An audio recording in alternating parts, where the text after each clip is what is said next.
La oración, capítulo 5. Oraciones trascendentales, segunda parte. Fortalecimiento en el hombre interior.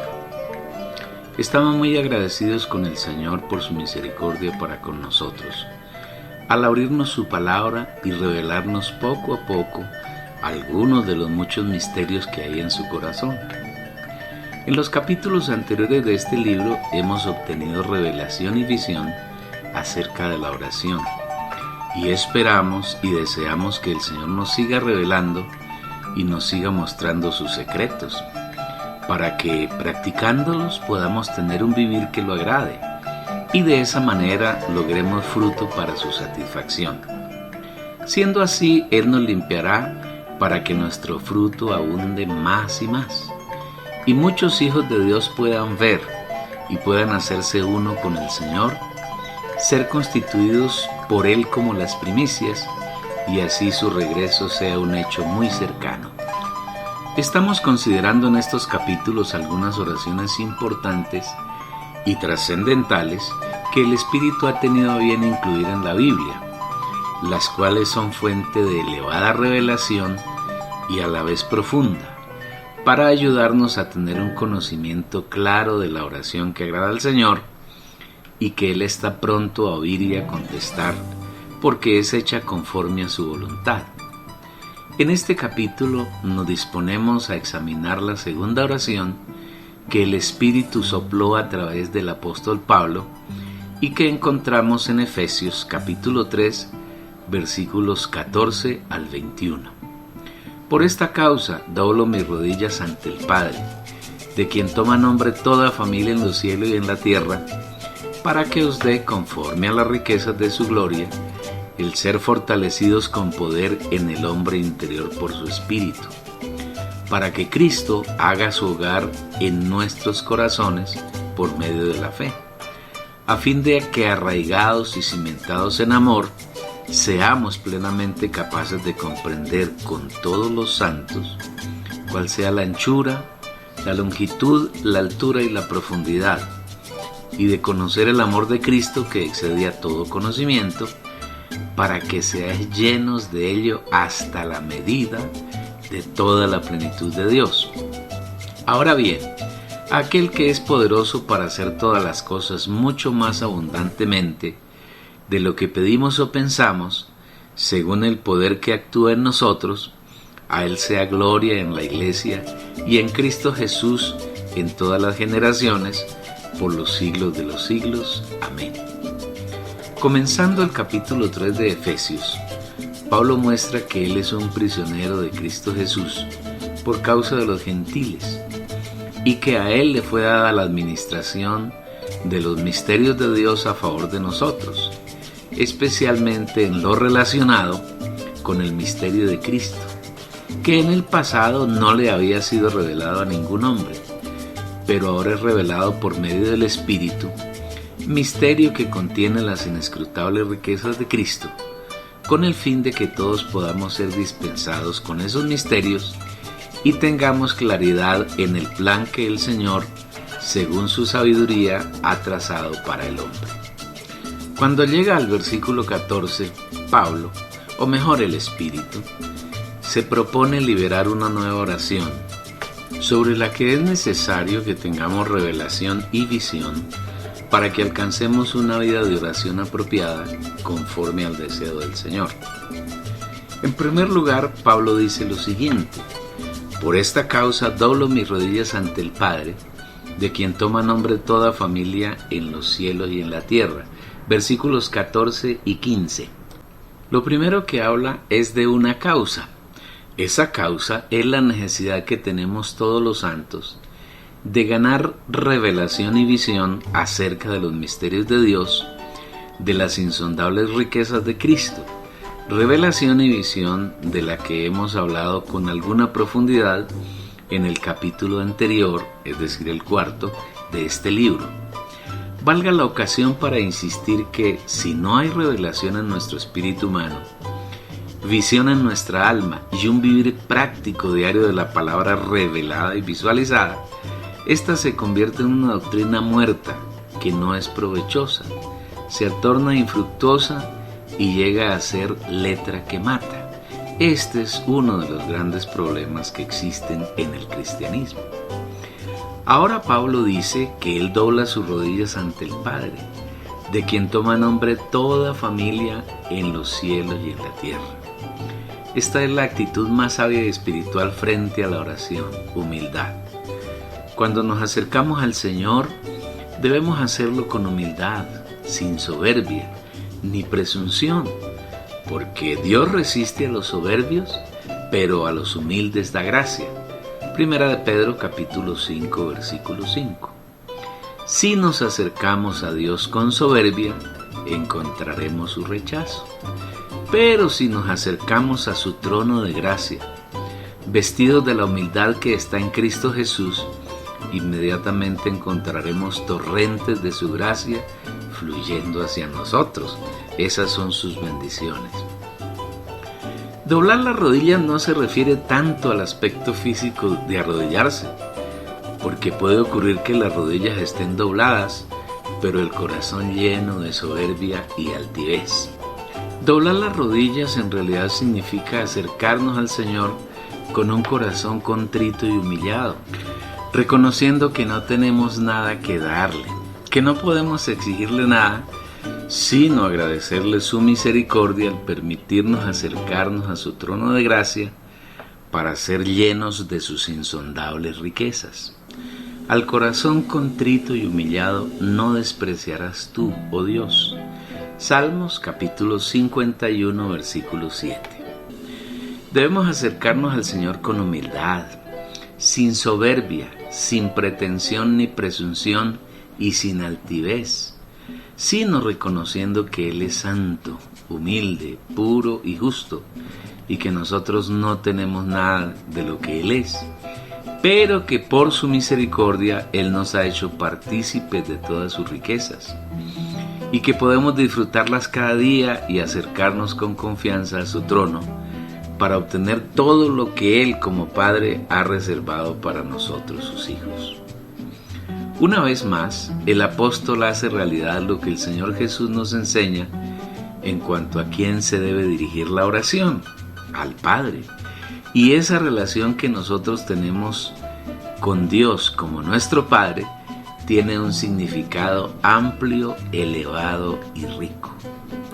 Que Él sea nuestro Padre quiere decir que Dios no es un extraño, que no es un ser lejano que está solamente en el cielo, lleno de gloria, y nosotros aquí en la tierra saturados de miseria, sino que siendo todo lo que Él es, tuvo la misericordia de acercarse a nosotros, de engendrarnos, dándonos su vida divina, haciéndonos parte de su familia y mezclándose con nosotros en una unión orgánica que nadie puede descomponer.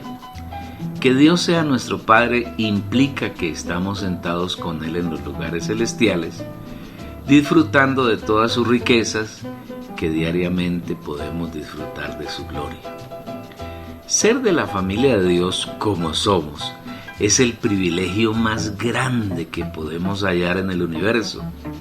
El Dios Santo, amoroso, lleno de vida, justo y lleno de luz, nos ha hecho partícipes de su naturaleza divina, mediante la encarnación, muerte y resurrección del Señor Jesucristo. Y ahora somos parte de una familia feliz, en la que Él es el Padre y nosotros somos sus hijos. Ser parte de la familia de Dios quiere decir que nosotros estamos en Él y Él está en nosotros. Que Él es nuestro hogar y nosotros somos el hogar de Él. Que Él es nuestra satisfacción, gozo y alegría y nosotros somos todo para Él. A eso se refiere el Espíritu Santo cuando impele a Pablo a decir que Él dobla sus rodillas delante del Padre, de quien toma nombre toda familia en los cielos y en la tierra. Inmediatamente después de esta pequeña introducción, la oración entra a considerar el tema de ella misma, de la oración misma, que contiene varias peticiones, las cuales deseamos considerar con la profundidad que el Señor en su misericordia nos permita. Primero, Fortalecimiento del hombre interior. Pablo, debido a que era un hijo de Dios que vivía en el Espíritu, tenía mucha claridad sobre las necesidades que tiene un creyente.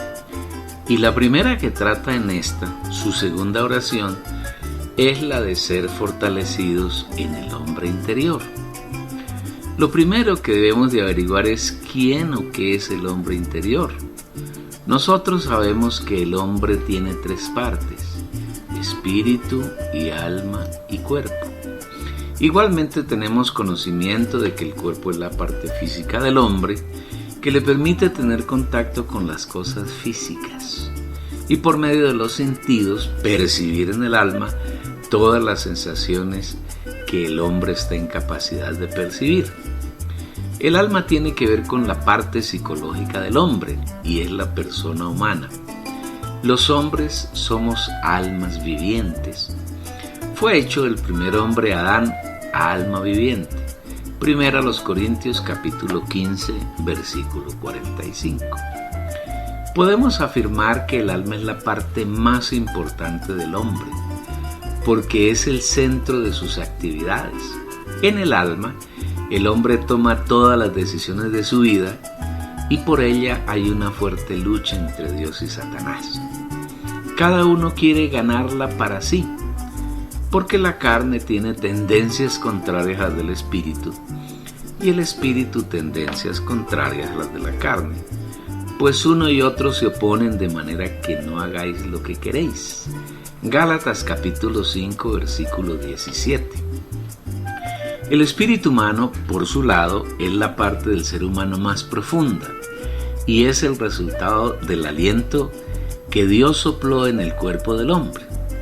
Una vez que hubo formado del polvo de la tierra, el espíritu humano fue creado por Dios en el hombre con el fin de que Él, Dios, que es espíritu, pueda mezclarse con el hombre para que éste sea totalmente saturado de la naturaleza divina, es decir, pueda ser lleno de las riquezas de Dios en su espíritu, alma y cuerpo.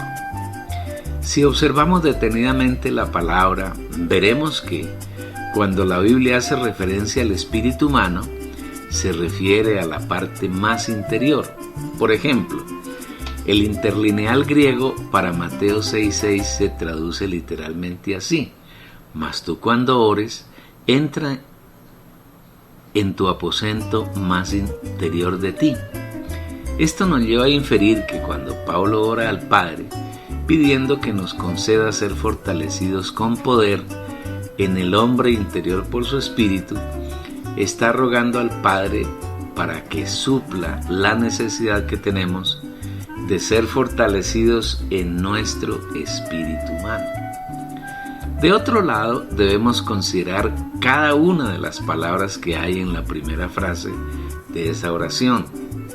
Pablo dice que el fortalecimiento en el hombre interior debe ser conforme a sus riquezas en gloria. Esto quiere decir que si disfrutamos todas las riquezas del Señor, entonces seremos fortalecidos. El fortalecimiento no se logra porque hacemos cursos de fortalecimiento en un instituto bíblico, ni porque un ministro famoso impone las manos y ora por nosotros pidiendo que seamos fortalecidos, ni por estar en determinada organización del cristianismo, sino porque cada creyente, individual y corporativamente, disfruta de todas las riquezas que tiene el Señor, riquezas de las que hemos hablado abundantemente en este libro y en los otros que hemos publicado. Hay una carga muy fuerte que el Señor nos ha dado y que hemos escrito en este y en otros libros que se titulan así: la degradación de la iglesia, uno, otro, los vencedores, las primicias, el hijo varón y los vencedores de la gran tribulación. Otro libro, el reino de Dios y el reino de los cielos. Y un último libro, ¿cuál iglesia? Para ganar una visión completa, recomendamos la lectura de los 5. En la medida que disfrutamos esas abundantes e insondables riquezas que el Señor ha provisto a nuestro favor como nuestra herencia, nuestro hombre interior, es decir, nuestro espíritu, se va haciendo fuerte. cada vez más fuerte hasta que llegue a ser fortísimo. Ese fortalecimiento lo produce el Espíritu Santo en la medida que permitimos que trabaje en nuestro interior por medio de nuestro disfrute de todas sus riquezas en gloria. Cada vez que nos volvemos al Espíritu, siempre que en nuestra mente pensamos en las cosas del Espíritu, nuestro hombre interior se va fortaleciendo. Es bien sencillo. ¿Y por qué es necesario que el espíritu humano sea fortalecido? La respuesta es muy sencilla. Nosotros sabemos que los creyentes, cuando recibimos al Señor Jesús, Dios vino como Padre, Hijo y Espíritu, el único Dios, y se mezcló con nuestro espíritu humano.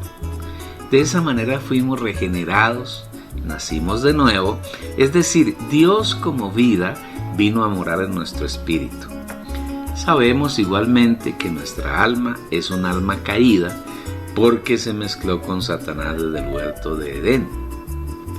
Y que todos los hombres hemos recibido esa herencia de nuestros padres desde Adán y que diariamente vivimos esa herencia. El hecho de que Dios haya venido a mezclarse con nuestro espíritu no hace que nuestra alma cambie automáticamente, sino que solo el Señor puede transformarla en la medida que permitimos que Él la llene con sus riquezas. ¿Y cómo la llena? Si nosotros disfrutamos esas riquezas. En todo creyente hijo de Dios hay una lucha diaria entre el espíritu y el alma. Si el espíritu es fuerte, si está fortalecido con el poder de las riquezas de la gloria del Señor, el alma se somete a Él y va siendo llena de las riquezas del Señor. Y en ese caso el creyente es gobernado por su espíritu. Y al ser gobernado por su espíritu, en verdad es gobernado por Dios, quien mora en el espíritu humano. A esto se refiere el Señor cuando dice que debemos perder el alma, que debemos negar la vida del alma. Es buscar que nuestro espíritu sea muy fuerte para que nuestra alma sea sometida a Él y sea nuestro espíritu quien nos gobierne. Y cuando nuestro espíritu nos gobierna, en realidad nos gobierna el Señor, porque hemos visto que el Señor mora en nuestro espíritu. Pero si por el contrario, el hombre interior, el espíritu humano, no es fuerte, el alma está llena de poder y domina el espíritu. Y en ese caso el creyente es gobernado por Satanás, porque no podemos olvidar que aunque el Señor llevó al hombre viejo, la mezcla, la naturaleza satánica con la vida humana, el Señor llevó a este viejo hombre a la cruz y lo mató. Si nuestra alma no se sujeta al espíritu, vivimos en el viejo hombre. Este es el gran problema de los cristianos. Somos opositores de Dios, nos hacemos uno con Satanás y nuestra alma no puede ser transformada. Por eso la palabra liberada por el Espíritu en Romanos 5, versículos 5 y 6 dice: los que son de la carne piensan en las cosas de la carne, pero los que son del Espíritu piensan en las cosas del Espíritu. Porque la mente puesta en la carne es muerte, pero la mente puesta en el Espíritu es vida y paz. Cuando la mente del creyente piensa en las cosas de la carne, está en la carne. La condición del creyente es una condición carnal y está lleno de muerte. Está viviendo en el viejo hombre. Está expresando la mezcla de Satanás con el hombre.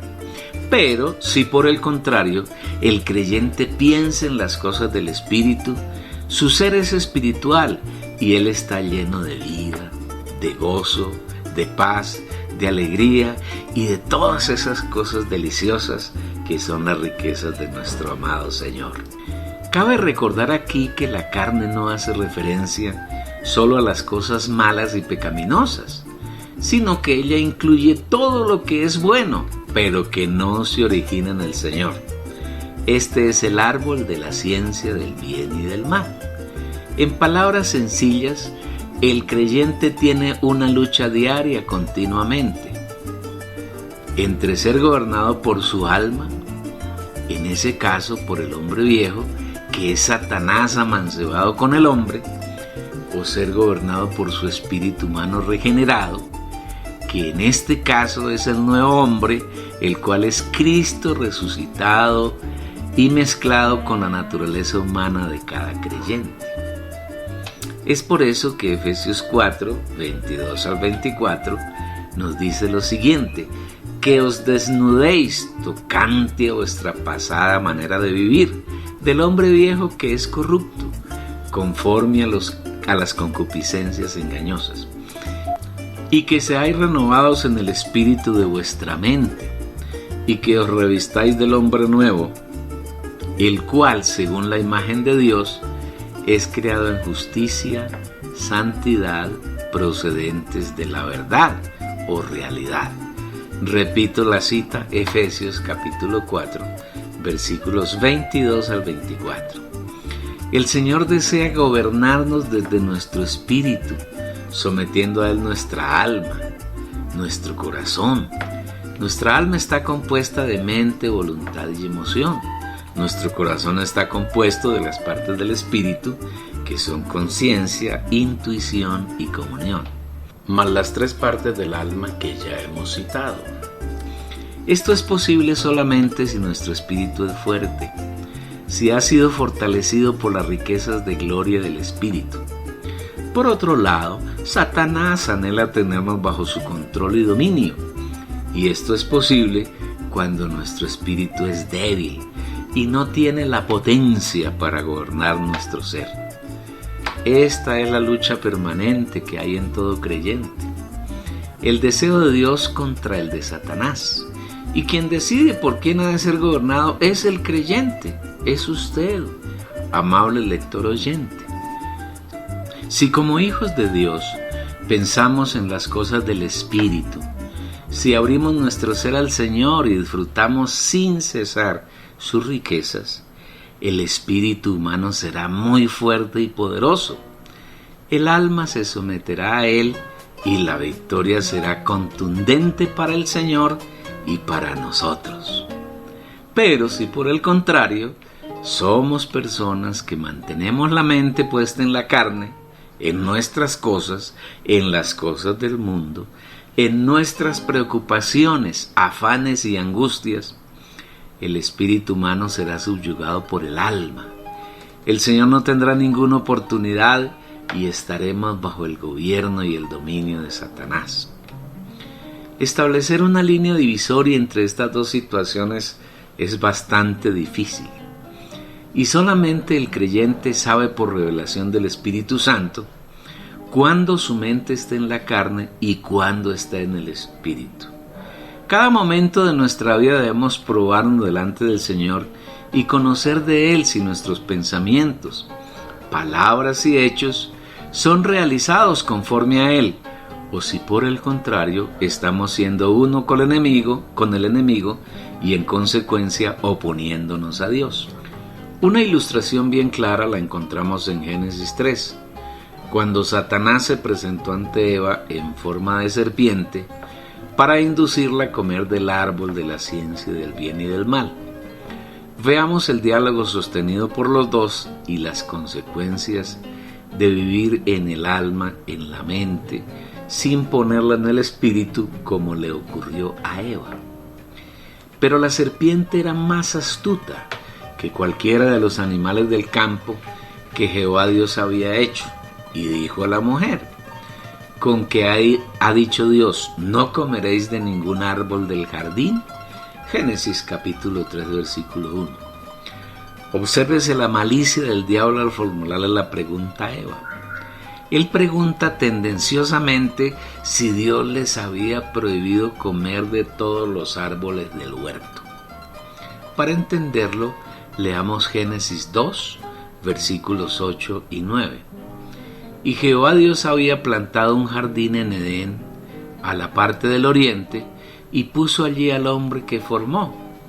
Y Jehová Dios había hecho nacer del suelo toda suerte de árboles, gratos a la vista y buenos para comer, y el árbol de vida que estaba en medio del jardín, y el árbol del conocimiento del bien y del mal. Dios hizo nacer de la tierra del huerto de Edén todo árbol que era delicioso a la vista y bueno para comer. Esto quiere decir que Dios deseaba que el hombre comiera de los árboles, especialmente del árbol de la vida que estaba en medio, en el centro del huerto. No obstante, Dios sí le prohibió al hombre que comiera de un árbol, el de la ciencia del bien y del mal. Y Jehová Dios mandó al hombre diciendo: de todo árbol del jardín podrás libremente comer, mas del árbol del conocimiento del bien y del mal no comerás, porque el día que comieres de él, de seguro morirás. Génesis capítulo 2, versículos 16 y 17. Nosotros sabemos que el árbol de la vida representa a Dios y que el árbol de la ciencia del bien y del mal hace referencia a la naturaleza de Satanás, que es el pecado, y que la consecuencia de comer de ese árbol es la muerte. Pero Satanás hace a Eva una pregunta de doble filo y llena de malicia. ¿Con qué ha dicho Dios, no comeréis de ningún árbol del jardín? Lógicamente Dios estaba interesado en suplir comida al hombre, y por esa razón hizo nacer de la tierra todo árbol delicioso a la vista y bueno para comer. Pero el enemigo, con el fin de tocar la mente de la mujer, le hizo una pregunta tendenciosa y contradictoria. Recordemos que la mente es una parte muy prevaleciente del alma humana.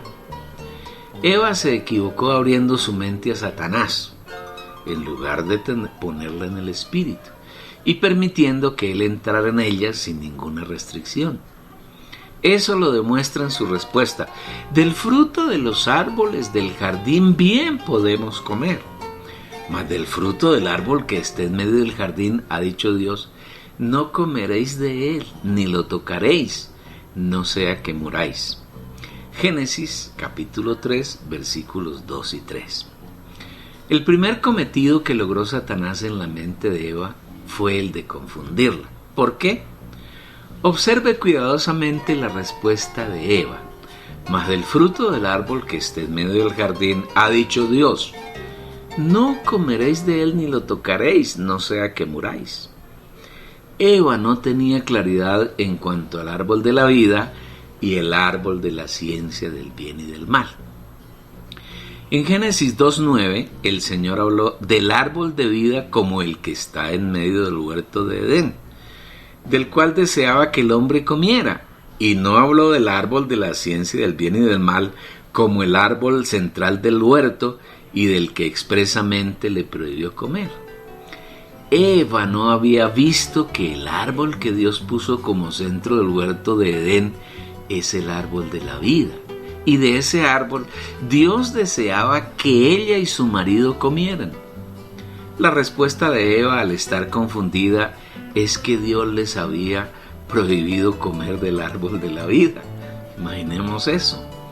El diablo aprovechó la confusión para tratar de mostrarle que Dios estaba equivocado y que si ellos comían del árbol de la ciencia del bien y del mal, se harían iguales a Dios, conociendo el bien y el mal.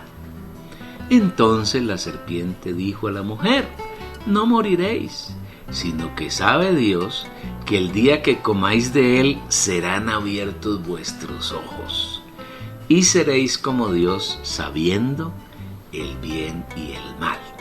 Génesis capítulo 3, versículos 4 y 5. Satanás, que es mentiroso por naturaleza, trató de hacerle ver a Eva que Dios era el mentiroso y no él. Qué manera más astuta de engañar, de envolver y de torcer la mente de las personas. Aún hoy él sigue actuando así. Observe el resultado de abrirle el alma, especialmente la mente, a Satanás como lo hizo Eva. Y vio la mujer que el árbol era bueno para comer, y que era agradable a los ojos, y árbol codiciable para alcanzar la sabiduría, y tomó de su fruto y comió. Y dio también a su marido, el cual comió así como ella. Génesis capítulo 3, versículo 6. Cuando la mujer abrió su mente al enemigo, inmediatamente tuvo una visión. Ella fue convencida por el diablo de que Dios no les había dicho la verdad, porque ella vio la, entre comillas, bondad del árbol de la ciencia del bien y del mal, lo agradable que era a los ojos, y se despertó en ella la codicia de ser sabia, pero no con la sabiduría que viene de lo alto, sino con la sabiduría terrenal y diabólica. Porque esta sabiduría no es la que desciende de lo alto, sino terrenal, animal, diabólica. Porque donde hay celos y contención, allí hay perturbación y toda obra perversa. Pero la sabiduría que es de lo alto es primeramente pura, después pacífica, amable, benigna, llena de misericordia y de buenos frutos, sin incertidumbre ni hipocresía. Santiago capítulo 3 versículos 15 al 17. Finalmente la mujer tomó el fruto, lo comió y le dio también a su marido, el cual también lo comió. Desde entonces Satanás sentó su morada en el alma de los seres humanos y ahí continúa estando.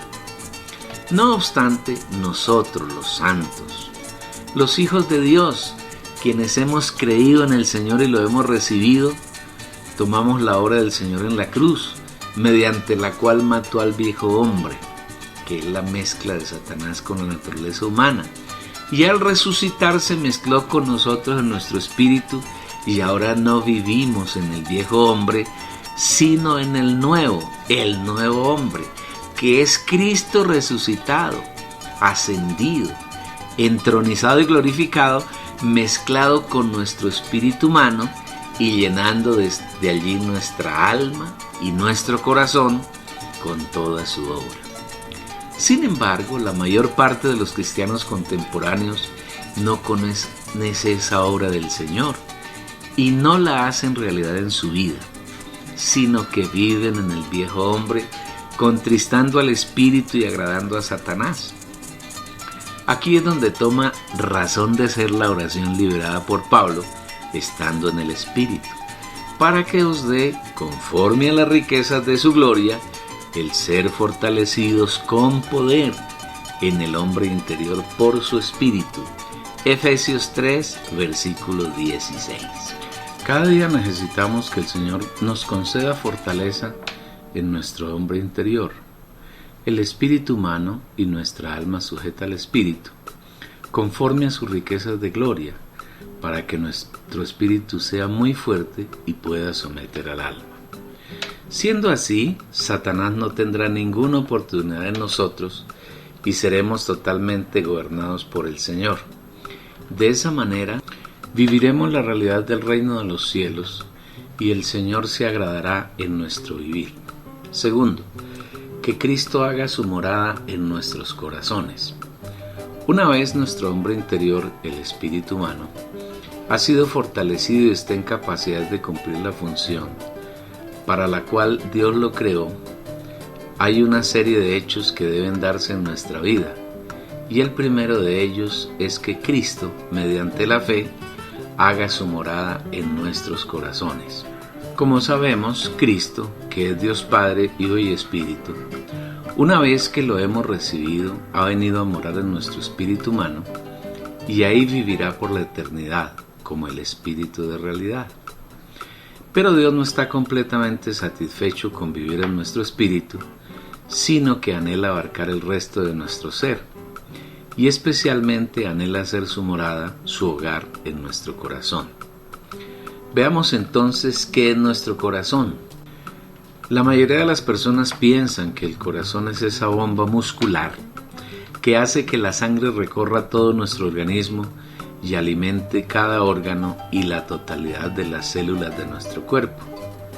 No es a ese corazón al que se refiere la Biblia, sino al corazón psicológico que está compuesto por la conciencia, la intuición, la comunión, que son las tres partes del espíritu humano, y las tres partes del alma, mente, voluntad y emoción. El corazón humano entonces está conformado por 6 funciones: conciencia, intuición, comunión, mente, voluntad y emoción. Y podemos decir que es la conjunción o el punto de convergencia del espíritu humano con el alma. En él desea habitar el Señor. En la inmensa mayoría de los creyentes, debido a la falta de revelación y de visión con respecto al Señor y su plan, Dios está confinado, encarcelado en su espíritu, y no ha podido ni puede saturar el alma, porque los creyentes no tienen una práctica saludable de permitir y pedir al Señor que llene sus corazones.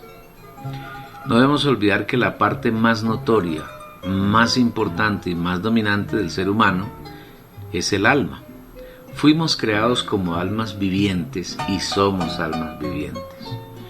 Nosotros decidimos en nuestra alma, especialmente en nuestra voluntad, si permitimos que el Señor nos gobierne, saturando el alma con sus riquezas desde nuestro espíritu, o si permitimos que Satanás, que en el huerto del Edén logró capturar el alma del hombre, viva cómodo en ella y nos gobierne. En la medida que ponemos nuestra alma, especialmente nuestra mente, en el espíritu, es decir, en la medida que pensamos las cosas del espíritu, estamos abriendo una compuerta para que todas las riquezas de Dios fluyan desde el espíritu al alma, y de esa manera ésta se vaya llenando de Dios hasta ser completamente saturada de Él y sus riquezas. En esa medida, Cristo va tomando posesión de nuestra conciencia y nosotros vamos siendo irreprochables delante del Señor, porque nuestra conciencia va siendo purificada y Satanás no tendrá ningún motivo para acusarnos y nosotros seremos irreprensibles. Así Cristo estará cómodo y satisfecho en nuestra conciencia. Y por esto procuro tener siempre una conciencia sin ofensa ante Dios y ante los hombres. Hechos capítulo 24, versículo 16. Aunque Satanás no puede habitar en nuestra conciencia, sí puede mancharla y llenarla de ofensas por medio de inducirnos a cometer pecados, activando su naturaleza pecaminosa en nuestra alma, siempre que dejamos de vivir en el espíritu. Hay 2 cosas que Satanás puede hacer en nuestra conciencia. La primera de ellas es cauterizarla, volverla insensible a la voz del espíritu. Siempre que nosotros hay ofensas para con Dios y para con los hombres, el espíritu por medio de la conciencia nos lleva al arrepentimiento. Pero si no actuamos oportunamente, la conciencia se va debilitando. Y aunque el espíritu nos hable de arrepentimiento, la insensibilidad de nuestra conciencia nos mantiene indiferentes frente al deseo del Señor. Otra cosa que Satanás puede hacer para que tengamos una conciencia anormal es volverla hipersensible, donde el creyente considera que todo es pecado. En nuestra vida de creyentes conocimos a hermanos casados que estaban convencidos que sus relaciones íntimas eran pecaminosas e inmundas, desaprobadas por Dios, y estar en intimidad se convertía en una verdadera tortura para ellos. Para otros, comer ciertos alimentos, estar con personas incrédulas y cosas así son pecaminosas. La vida de estos creyentes se convierte en una horrible tortura y el Señor es impedido de morar en sus corazones. Debemos rogar al Señor y a la vez ser cautelosos para que no nos permita llegar a ninguno de estos extremos, sino que sea Él quien gobierne nuestra conciencia con sabiduría y equilibradamente. Asimismo, cuando ponemos nuestra mente en el Espíritu y en las cosas de Dios, la intuición de nuestro espíritu humano es avivada y desde ella el Señor comienza a fluir hacia nosotros la revelación de su persona y su plan que nosotros necesitamos para permanecer en Él, crecer y madurar. Un hijo de Dios que no tiene revelación en su espíritu, por medio de la intuición, es como un carro que lleva muchos años sin ser usado, y cuando ha de usarse está totalmente descompuesto, y no puede desarrollar la función para la que fue creado. La revelación en nuestro espíritu es el principio, el punto de partida para que podamos relacionarnos con Dios, para conocer su voluntad y que ella sea ejecutada en nuestra voluntad. Mediante la revelación conocemos a Dios y nuestra mente, nuestros pensamientos, nuestros planes son totalmente llenos del Señor, son llenos de sus pensamientos, de sus planes y de sus deseos. De esta manera, en nosotros se despierta una tercera función del espíritu humano, que es la comunión. Esta no es más que el fluir mutuo que se da entre Dios y nosotros y entre nosotros y Él. El Señor nos dispensa sus inmensurables riquezas, nos alimenta con ellas. Esas riquezas son procesadas en nosotros, producimos frutos y Él se deleita cenando con nosotros, disfrutando de su trabajo que ha realizado en nuestro ser. La comunión es el ingrediente principal de la oración. Orar en la voluntad de Dios, es decir, orar en el Espíritu, no es nada distinto a un mutuo fluir que hay entre Dios y cada uno de sus hijos. Dios se dispensa hacia nosotros y nosotros nos dispensamos hacia Él con los elementos que, mediante la comunión-oración, Él va depositando en nuestro corazón. Luego el Señor quiere avanzar un poco más y llenar nuestra mente, de tal manera que nuestros pensamientos sean todos de Él, y Satanás no pueda tener un solo pensamiento suyo en nuestra mente. Y al llevar cautivo todo pensamiento a la obediencia a Cristo, según a los Corintios capítulo 10, versículo 5. Para que Cristo haga su hogar en la parte de nuestro corazón que se llama mente, es necesario que nos renovemos cada día en el espíritu de nuestra mente, que hagamos realidad la obra del Señor en la cruz, mediante la cual nos despojó del viejo hombre, sabiendo esto, que nuestro viejo hombre fue crucificado juntamente con Él, para que el cuerpo de pecado sea anulado, a fin de que no sirvamos más al pecado como esclavos. En cuanto a la pasada manera de vivir, os despojéis del viejo hombre, que se va corrompiendo conforme a las pasiones del engaño, y os renovéis en el espíritu de vuestra mente. Romanos capítulo 6, versículo 6. Efesios 4, versículo 22 y 23. Nuestra mente tiene la tendencia natural a vivir en el viejo hombre, porque este viejo hombre vive en ella desde hace cerca de 6.000 años, y no tiene el hábito de someterse al espíritu, ni de pensar en las cosas del espíritu. Por eso el creyente debe ganar, obtener esa práctica hasta habituarse completamente a vivir en el espíritu y a ser renovado y a vivir en el nuevo hombre. Es por esta razón que el espíritu nos anima en Romanos 12:2. No os amoldéis a este siglo, sino transformaos por medio de la renovación de vuestra mente, para que comprobéis cuál sea la voluntad de Dios, lo bueno, lo agradable y lo perfecto. Cuando estas cosas ocurren en nuestra vida, el Señor hace su hogar en nuestra mente. Puede utilizarla para manifestar sus pensamientos, y de esa manera Satanás no tendrá ninguna participación en aquello que pensamos, planeamos y recordamos. En este caso, Cristo es nuestro todo. La quinta función de nuestro corazón es la voluntad, y es la parte del alma y del corazón con la que Dios tiene generalmente una gran lucha. La voluntad caída, que hizo parte del alma caída, es insumisa, férrea, terca y obstinada. En ella, Satanás logró inocular su soberbia, su orgullo, su obstinación, su insumisión, y la humanidad ha vivido en ese camino desde hace 6.000 años.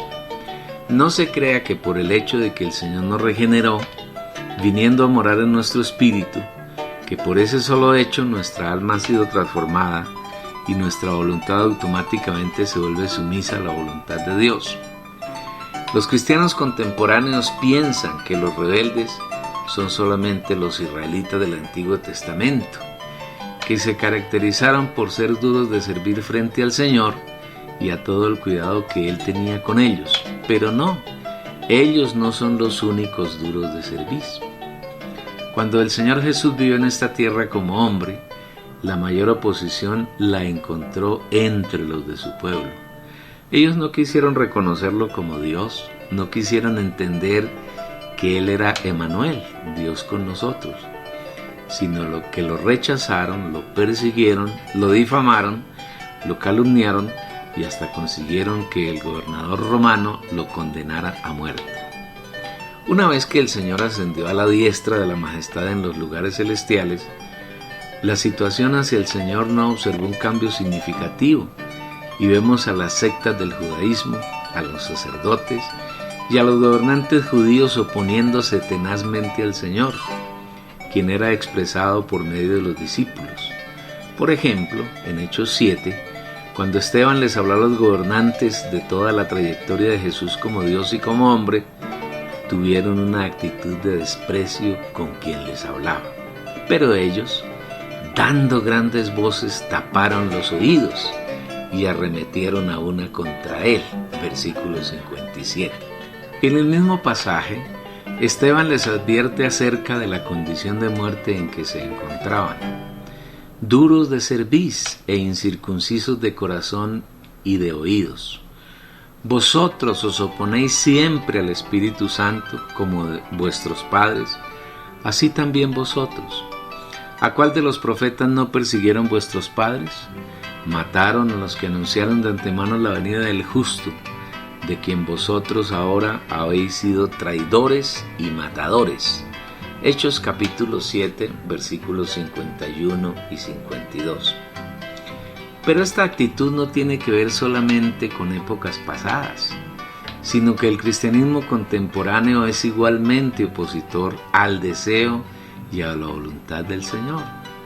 Si quiere comprobarlo, mire los miles, los millones de grupos cristianos, entre comillas iglesias, que hay entre el pueblo del Señor, cada una siguiendo a líderes, a doctrinas y a organizaciones, también a ministerios, que se hacen uno con Satanás y se oponen al deseo y a la voluntad del Señor.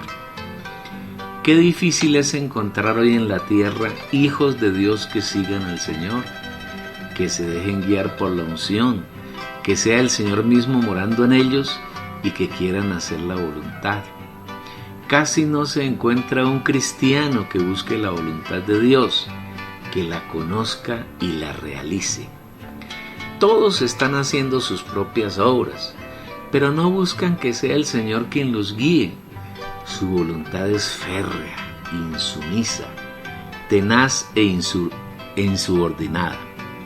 Cuando el Señor habló en Lucas una parábola acerca de la necesidad de orar sin desmayar, concluye con esta frase: pero cuando venga el Hijo del Hombre, ¿hallará fe en la tierra?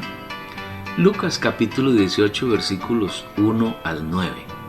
Él pregunta si a su regreso a la tierra habrá algunos de sus hijos que lo esperen, que le han permitido transformar sus almas, sus corazones, que anhelen su regreso, que Él tenga por quienes venir, que hayan crecido hasta lograr la madurez que Él desea para cada uno y que encuentre a sus hijos esperando.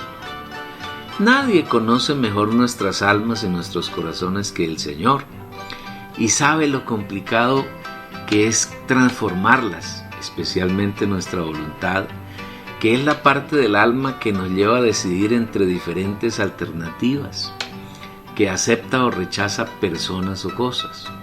Por eso, cuando el Señor nos enseñó a orar, nos enseñó a dirigirnos al Padre, y uno de los puntos principales de la oración es: hágase tu voluntad como en el cielo, así también en la tierra. Mateo capítulo 6, versículo 10. La lucha mayor que tiene el Señor hoy es porque sus hijos hagan su voluntad, pero lamentablemente la mayoría de ellos ni conocen ni hacen la voluntad del Padre, sino que, sin saberlo, se han hecho uno con Satanás y hacen la voluntad de él, convirtiéndose así en opositores del Señor. Pero cuando el Señor Jesús habla del reino de los cielos, muestra un requisito único para entrar en él: hacer la voluntad del Padre. No todo el que me dice Señor, Señor, entrará en el reino de los cielos, sino el que hace la voluntad de mi Padre que está en los cielos. Mateo capítulo 7, versículo 21. Hay un requisito único, sine qua non, sin el cual no es posible entrar en el reino de los cielos a la venida del Señor. Ese requisito es hacer la voluntad del Padre. Ahora bien, no es posible hacer la voluntad de Dios si no se conoce. Y hay una única manera de conocer la voluntad del Padre, mediante revelación. Si el Señor no revela su voluntad en el espíritu del creyente, no hay nada que hacer. Todas las cosas me fueron entregadas por mi Padre, y nadie conoce al Hijo sino el Padre. Y al Padre nadie conoce sino el Hijo, y aquel a quien el Hijo lo quiere revelar. Porque por revelación me fue dado a conocer el misterio, como antes lo he escrito brevemente, leyendo lo cual podéis entender cuál sea mi conocimiento en el misterio de Cristo, para que el Dios de nuestro Señor Jesucristo, el Padre de gloria, os dé espíritu de sabiduría y de revelación en el pleno conocimiento de Él. Mateo capítulo 11, versículo 27, Efesios capítulo 3, versículos 3 y 4, y capítulo 1 de Efesios también, versículo 17. Por un lado, el Señor le revela su voluntad a quien quiere, pero por otro lado, a quien busca esa revelación pidiéndola al Padre. Como hijos de Dios debemos tener el anhelo profundo de conocer su voluntad y rogarle que una vez nos sea revelado, sea Él quien hace su voluntad en nosotros. Porque debemos recordar que separados de mí nada podéis hacer. Juan 15:5. Esta es una gran carencia que existe en el cristianismo contemporáneo. Los pocos hijos de Dios que hay en el seno del cristianismo ignoran completamente la voluntad de Dios, porque no han aprendido a tener comunión con el Padre buscando conocerlo y conocer su voluntad. Al no conocer la voluntad del Padre, están convencidos de que el Señor los salvó para que hagan muchas obras para Él, y no se dan cuenta que todas esas obras son abominables delante del Señor. Por esa razón el Señor tiene una terrible declaración para todos aquellos hijos suyos que se dedican a hacer obras para Dios fuera de la voluntad del Padre. Muchos me dirán en aquel día: Señor, ¿no profetizamos en tu nombre? Y en tu nombre echamos fuera demonios, y en tu nombre hicimos muchas obras poderosas. Y entonces les declararé: nunca os conocí, apartaos de mí, hacedores de iniquidad. Mateo 7, versículos 22 y 23. El Señor solo puede reconocer las obras que han sido hechas en Él, bajo su voluntad, o para decirlo más enfáticamente, las obras que Él hace en y por medio de cada creyente cuando éste le permite al Señor obrar en él. Aquel día es el día del tribunal de Cristo, donde casi todos los hijos de Dios serán juzgados conforme a las obras que hicieron mientras vivieron en la tierra. La mayoría, muchos, lamentablemente escucharán de la boca del Señor esa terrible frase descalificadora: nunca os conocí, apartaos de mí, hacedores de iniquidad. Otra obra que nos puede ayudar a comprender aún más el asunto de hacer la voluntad del Padre lo encontramos en Lucas 6:46. ¿Por qué me llamáis Señor, Señor, y no hacéis lo que yo digo? Debemos aprender a abrir nuestros oídos para oír la palabra del Señor, y en ese hablar podremos conocer la voluntad del Padre y ponerla en práctica. Hasta aquí creo que hemos hecho un diagnóstico más o menos completo para mostrar la carencia que tenemos en cuanto al conocimiento de la voluntad del Padre. Y el Señor nos ha mostrado la terrible ignorancia de la que adolecemos en cuanto a su voluntad. Pero ¿de qué nos sirve un diagnóstico sin un remedio adecuado para sanar la dolencia que nos aqueja? Ya hemos visto que por un lado el Señor revela su voluntad a quien la busca en intimidad con Él, Pero hay aún otro aspecto que debemos considerar. Hemos visto que el mayor problema de la voluntad del alma está en vivir en las obras de la carne, inoculadas por Satanás desde el huerto de Edén y a lo largo de los siglos, tales como la terquedad, la obstinación, el orgullo, la soberbia, la dureza de cerviz, la altivez y otras. Para sanar estas dolencias, el Señor nos muestra en su palabra un camino bien sencillo: enyugarnos con Él. Tomad sobre vosotros mi yugo y aprended de mí, que soy manso y humilde de corazón, y hallaréis descanso para vuestras almas. Mateo 11, versículo 29. Tal vez sabemos que es un yugo, y enyugarnos con el Señor es permitir que Él sea nuestro único pastor, que sea el que nos gobierne, que sea el que nos suministre nuestras almas con todas sus riquezas, que sea Él quien marque el camino por el que hemos de andar, teniendo en cuenta que Él es el camino. Haciendo así conoceremos su voluntad, la pondremos en práctica y hallaremos un descanso profundo y hermoso. Él, y solamente Él, es manso y humilde. Como hombre aprendió estas virtudes por medio del sufrimiento. Aunque era hijo, aprendió la obediencia por lo que padeció. Y si nos acercamos a Él y nos hacemos uno con Él, está dispuesto a enseñarnos. Corramos a Él y enyuguémonos inmediatamente. De esta manera, Cristo el Señor podrá tener su morada también en nuestra voluntad. El sexto componente de nuestro corazón es la emoción, que está relacionada con los sentimientos que hay en nuestra alma humana. En ella también desea el Señor hacer su morada, y esto se facilita si tenemos un espíritu fortalecido y logramos esa fortaleza cuando la pedimos al Señor en oración. La emoción es la función de nuestra alma con la que amamos, repudiamos, preferimos o aborrecemos personas, cosas o actitudes. Con ella sentimos alegrías y tristezas, lloramos y reímos. Nos llenamos de nostalgias y de recuerdos gratos e ingratos. Aunque recordar es propio de la mente, pero la emoción manifiesta estados sentimentales de diversa índole, basada en los recuerdos de la mente. Con la emoción tenemos profundas satisfacciones o grandes insatisfacciones. El deseo de Dios es que Él pueda desde nuestro espíritu llenar esa parte de nuestra alma, a tal punto que podamos cumplir el mandamiento que el Señor Jesús dijo que era el primero y como consecuencia llegar a cumplir cabalmente el segundo. Jesús le dijo: amarás al Señor tu Dios con todo tu corazón y con toda tu alma y con toda tu mente. Este es el grande y primer mandamiento, y el segundo es semejante: amarás a tu prójimo como a ti mismo.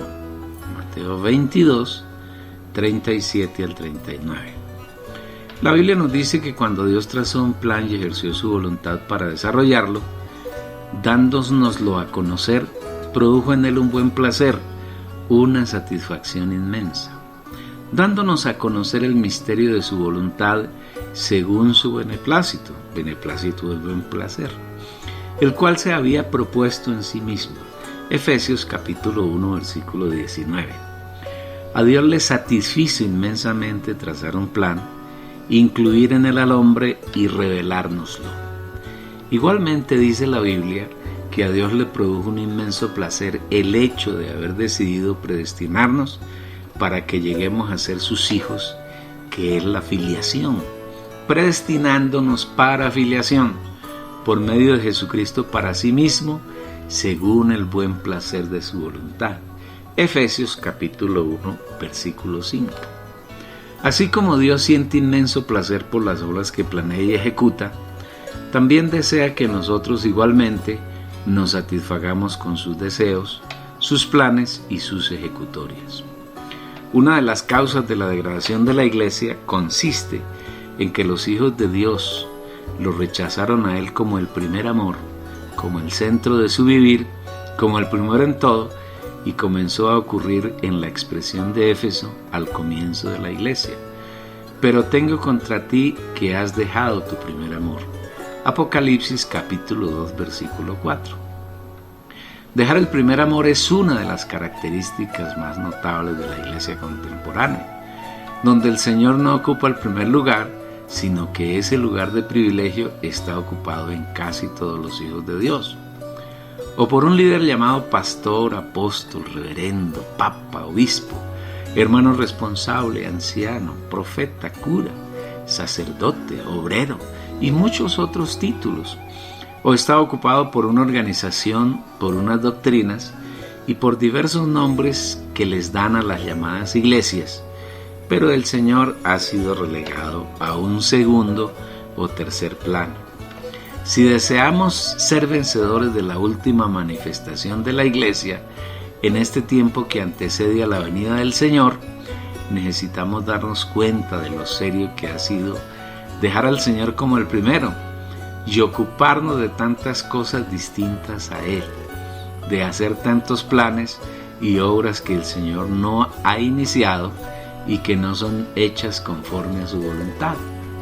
Por donde quiera que usted mire a la iglesia contemporánea en sus miles de congregaciones denominadas y libres, si usted, querido lector, tiene un mínimo de discernimiento espiritual, encontrará que ninguna de las muchas obras que se hacen en ellas son del Señor, que nada es hecho conforme a su voluntad, sino conforme a la voluntad de los hombres, y que ninguna de las realizaciones de esos grupos complacen al Señor.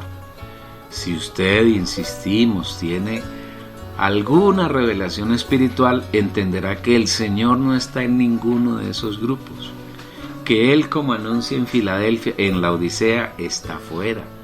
Está llamando a aquellos que quieran recibirlo, que quieran oír su voz y abrir su corazón para cenar con ellos. Los pocos creyentes que hay en medio de los miles, y hablemos de millones de falsos creyentes infiltrados en el cristianismo de hoy, no saben agradar al Señor, no conocen su voluntad, en realidad son opositores del Señor. Volver al primer amor consiste en primer lugar en seguirlo solo a Él y dejar de seguir a hombres.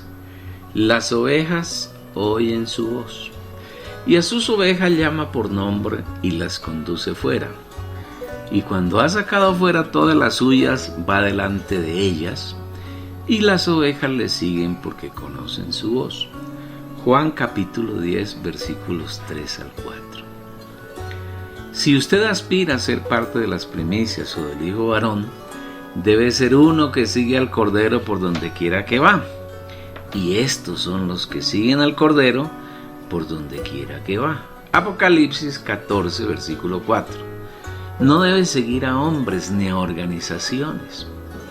Volver al primer amor es vivir por la unción, que es el Señor mismo, después de haber pasado por el proceso de encarnación, vivir humano, muerte, resurrección, ascensión, entronificación y glorificación.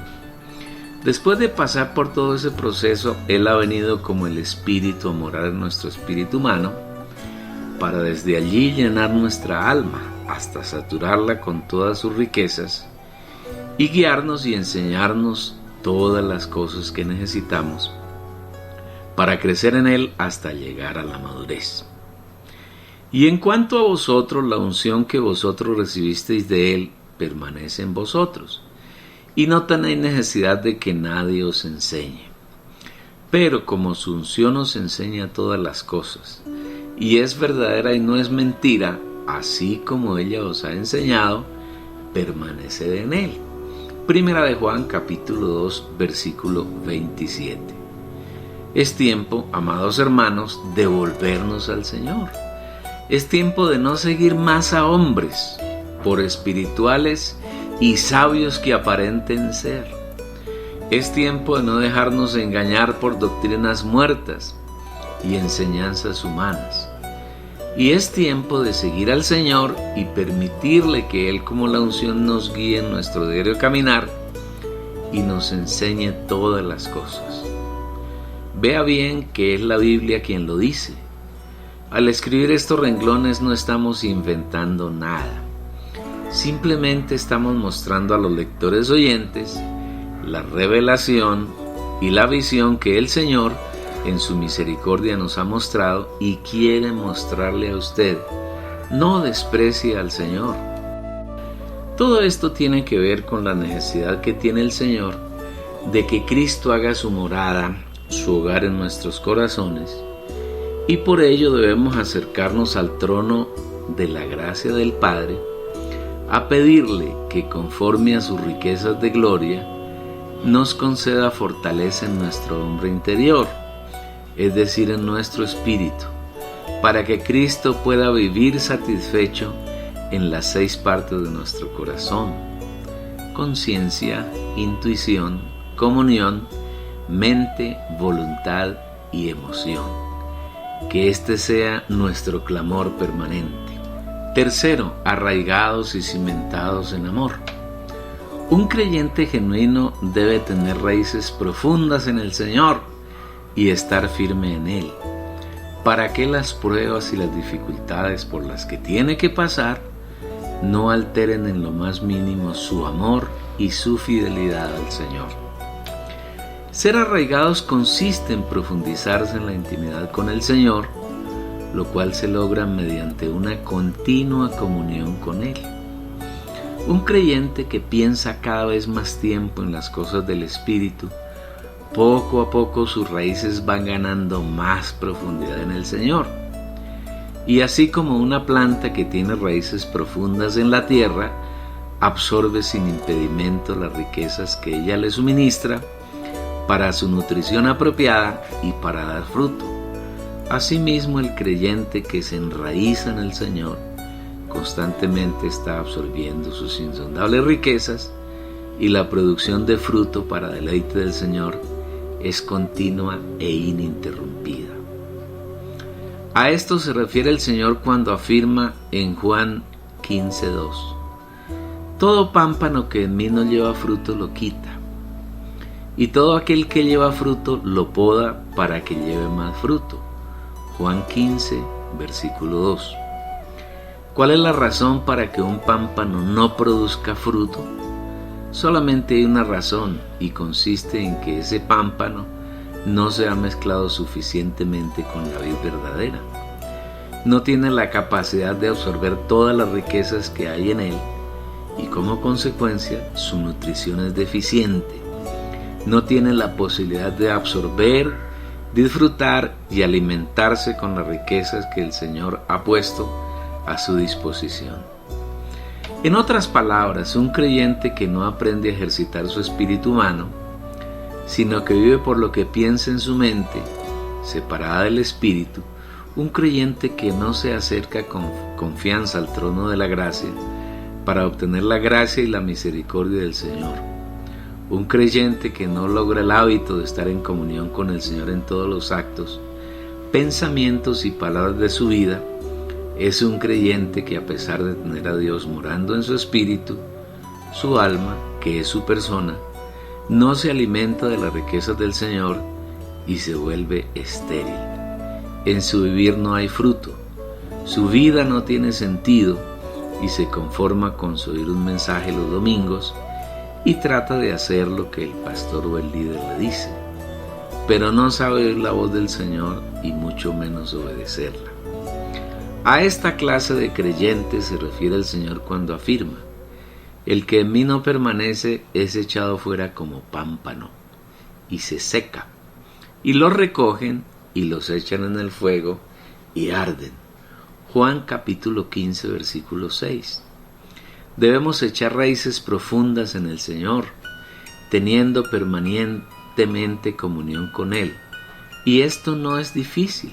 Sencillamente consiste en poner nuestra mente, nuestros pensamientos en Él, en la delicia de su persona, en su palabra, en su plan, y en la medida que lo hacemos, nuestras raíces van penetrando profundamente en Él y vamos saboreando y degustando cada vez más sus inmensurables riquezas por medio de la revelación que se da en la intuición de nuestro espíritu, hasta que llegue el momento en que nuestra mente y toda nuestra alma están permanente en Él y no hacemos nada que lo desagrade. Como consecuencia, pensamos sus pensamientos, hablamos sus palabras, tomamos sus decisiones y hacemos sus obras. Dicho de otra manera, Él piensa por medio de nuestra mente. Él habla sus palabras por nuestra boca. Él decide todas las cosas utilizando nuestra voluntad. Él hace sus obras por medio de nuestro ser y amamos lo que ama. Rechazamos lo que rechaza, nos alegramos con sus alegrías y nos entristecemos con sus tristezas. Esto es muy sencillo si decidimos practicarlo diariamente. Este hábito se logra penetrando en nuestro aposento más interior, donde Dios mora como el Espíritu mezclado con nuestro espíritu, para vivir en continua comunión con Él. Así lo afirma el Espíritu en Hebreos 4:16. Acerquémonos, pues, confiadamente al trono de la gracia, para recibir misericordia y hallar gracia para el oportuno socorro. Pero no es suficiente echar raíces y profundizarlas en el Señor, sino que hace falta ser cimentados, lo que equivale a tener una base, un cimiento poderoso en el Señor, para que nada pueda movernos de Él. Si vemos el ejemplo de los grandes árboles como el eucalipto, el roble o el cedro, encontraremos que no solo sus raíces son profundas, sino que también son gruesas y robustas, porque además de la función de alimentar a todo el árbol, las raíces cumplen la función de sostener al árbol en yesto, es decir, vertical. Hay algunos árboles de los mencionados que alcanzan alturas hasta de 60 metros, llegando a tener un peso de cientos y hasta de miles de kilogramos.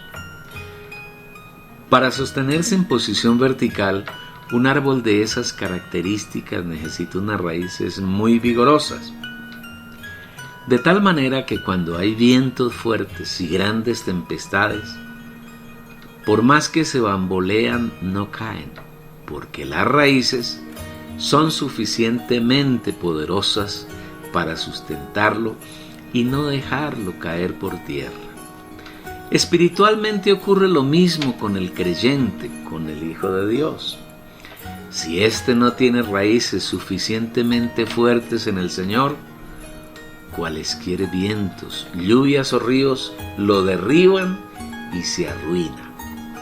Todo aquel pues que oye estas palabras mías y las pone por obras, será semejante a un hombre prudente que edificó su casa sobre la roca. Y descendió la lluvia, y vinieron los ríos, y soplaron los vientos, y golpearon con ímpetu contra aquella casa, y no cayó, porque estaba fundada sobre la roca. Pero todo el que oye estas palabras mías y no las pone por obra, será semejante a un hombre insensato, que edificó su casa sobre la arena, y descendió la lluvia, y vinieron los ríos, y soplaron los vientos, y golpearon contra aquella casa, y cayó, y fue grande su ruina. Mateo 7, 24 al 27. En este pasaje el Señor habla de dos clases de hombres, uno prudente y uno insensato, y establece con claridad la diferencia entre los dos. El hombre prudente es aquel que oye las palabras que salen de la boca del Señor. Para eso necesita estar en comunión con Él y tener permanente revelación. Y pone esas palabras por obras, es decir, las practica.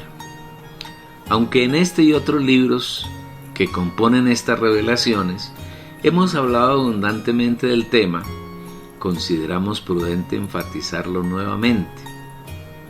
Para los lectores oyentes que no han leído esos libros, o si los han oído para que repasen, que es muy beneficioso para el crecimiento espiritual. En el capítulo anterior de este volumen, donde hablamos de la primera de las dos grandes oraciones que Pablo liberó en la carta a los Efesios, Vimos que para conocer a Dios necesitamos primero que Él se revele en nuestro espíritu humano, porque no disponemos de otra parte de nuestro ser donde podamos recibir revelación de Dios, distinta a nuestro espíritu humano.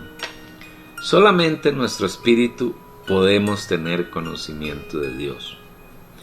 Vimos igualmente que una vez que hemos logrado ser revelados en nuestro espíritu, en la intuición de nuestro espíritu, requerimos visión en nuestra alma para poder entender cuál es la esperanza a la que Dios nos ha llamado. Esperanza que consiste en que lleguemos a ser como el Señor Jesús en vida y naturaleza divinas, con excepción de que no llegaremos a tener la deidad que es exclusivamente de Él. Igualmente requerimos comprender cuáles son las riquezas de la herencia que Él nos legó a los santos. Y en tercer lugar, debemos comprender cuál es el poder de Dios que en su supereminente grandeza operó en Cristo, resucitándolo de los muertos, sentándolo a la diestra de la majestad en las alturas, por encima del reino de las tinieblas, conformado por Satanás, los ángeles caídos, los gobernantes del mundo, incluidos todos los incrédulos, y puso a Cristo por cabeza de la iglesia. Necesitamos revelación en nuestro espíritu y visión en nuestra alma de estas cosas que el Señor quiere que conozcamos. Si no tenemos revelación, nuestra vida de creyentes es vacía, no tiene sentido y no podemos crecer en el Señor. Pero si hay revelación y no hay visión, la revelación se hace infructuosa, no tiene ningún valor, no es provechosa. Pero si hay visión sin revelación, la visión no es de Dios, sino que se vuelve una visión diabólica procedente del árbol de la ciencia del bien y del mal. Su resultado será muerte. Lamentablemente de estas visiones y de muerte está lleno el cristianismo contemporáneo, inclusive los pocos creyentes genuinos que hay en medio de él. Partamos entonces del hecho que tenemos revelación del Señor en nuestro espíritu y una visión acorde con esa revelación. Hasta aquí hemos ganado 2 pasos que son muy importantes, pero aún falta un tercero que es tan importante como los 2 anteriores: la práctica de la revelación y la visión. A eso se refiere el Señor cuando afirma: todo aquel pues que oye estas palabras mías y las pone por obras. Oír la palabra que sale de la boca del Señor es el equivalente a tener revelación y visión del Señor. Pero hace falta ese tercer elemento que es fundamental: poner por obra la palabra oída, es decir, practicarla. Si no se tiene un vivir práctico diario de la revelación y la visión recibidas, estas se convierten en doctrinas que llenan de muerte al creyente. Este es el mayor problema del cristiano contemporáneo. Algunos hermanos han recibido un poco de revelación en su espíritu y algunos han logrado ganar un poco de visión, pero en el vivir práctico de ellos y sus seguidores, todo ha fallado y se han llenado de doctrinas de muerte sin fruto para el Señor. Satanás aprovecha esa ocasión para engañarlos, aun siendo creyentes genuinos, y hace que ellos se proclamen como los siervos del Señor, como los ungidos. Montan organizaciones, dividen mal la iglesia y sin saberlo se convierten en opositores de Dios y de su plan. Aunque la revelación y la visión pudieron ser genuinas, su resultado es una pérdida enorme para el Señor y para los santos. Hablando del hombre prudente, el Señor dice que lo compara con aquel que edificó su casa sobre la roca. ¿Quién es la roca? Si usted es rápido para responder, dirá que la roca es Cristo. Aunque su respuesta es acertada, es superficial e incompleta. Sí, es verdad que la roca es Cristo, pero Cristo revelado en nuestro espíritu, a través de la intuición, que es parte de nuestro espíritu humano. Igualmente, Cristo es alumbrado en nuestra alma y realizado en nuestro vivir diario. Cuando Jesús habló de Cristo como la roca, lo hizo con mucha profundidad. Veámoslo en Mateo capítulo 16, versículos 16 al 19. Respondiendo, Simón Pedro dijo: Tú eres el Cristo, el Hijo del Dios viviente.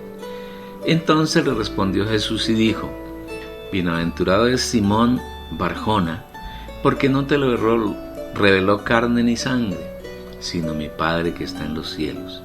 Y yo también te digo que tú eres Pedro, y sobre esta roca edificaré mi iglesia, y las puertas del Hades no prevalecerán contra ella. A ti te daré las llaves del reino de los cielos, y lo que ates en la tierra habrá sido atado en los cielos, y lo que desates en la tierra será sido desatado en los cielos. Pedro tuvo revelación del Padre acerca de quién es Jesús. Jesús es Dios mismo. El Señor le declaró inmediatamente que esa revelación no había venido de su Padre en carne, Barjona, sino del Padre Celestial. Y Jesús complementó la revelación afirmando que él ya no sería más Simón, que quiere decir caña, sino que sería Pedro, que es una piedra pequeña, griego Petros. Cuando somos simplemente humanos, somos cañas y somos inútiles para la edificación de Dios. Pero cuando recibimos al Señor, en la medida que andamos con Él en el Espíritu y disfrutamos de sus riquezas, vamos siendo transformados en piedras, hasta que un día nuestra constitución será de oro, perlas y piedras preciosas, y seremos la nueva Jerusalén, que no es nada distinto a la mezcla total de Dios con los hombres. Una vez que Pedro es revelado por el Padre en cuanto a quién es Jesús, y que es revelado por Jesús en cuanto a su transformación y cambio de constitución, el Señor dice: sobre esta roca edificaré mi iglesia. El Señor dice que es Él quien edificará a su iglesia, y no un hombre o una organización o una doctrina. Él y solamente Él es el edificador de su cuerpo. Igualmente la edificará sobre esta roca. ¿Qué roca es? No es Pedro, como afirma mentirosamente el catolicismo romano. Esa es otra mentira satánica, de las miles que tiene esa religión diabólica.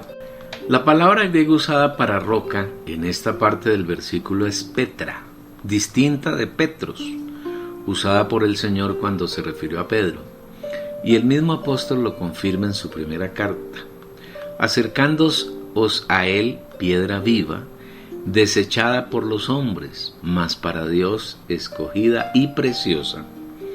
Vosotros también, como piedras vivas, sois edificados como casa espiritual, hasta ser un sacerdocio santo, para ofrecer sacrificios espirituales aceptables a Dios por medio de Jesucristo. Primera de Pedro, capítulo 2, versículos 4 y 5.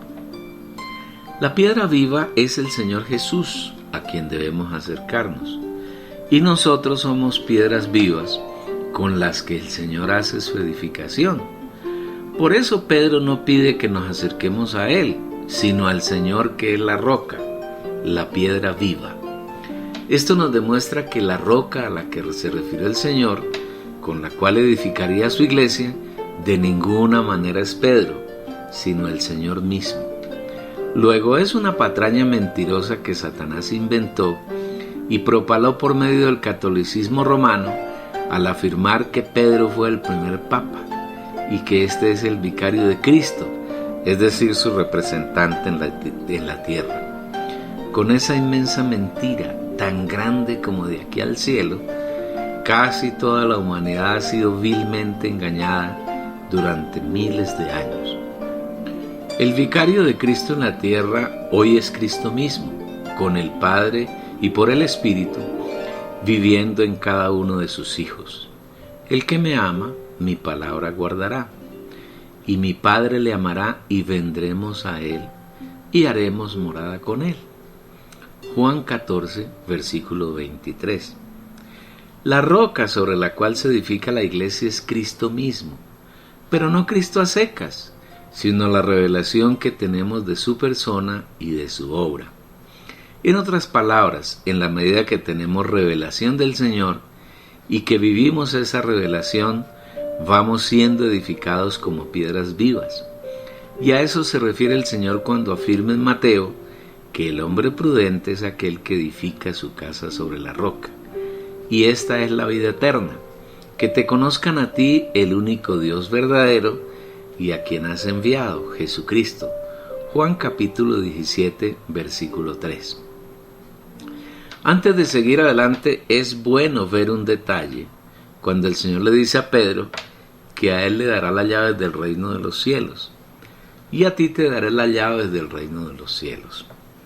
Aquí el Señor determina un principio que debemos comprender y asimilar.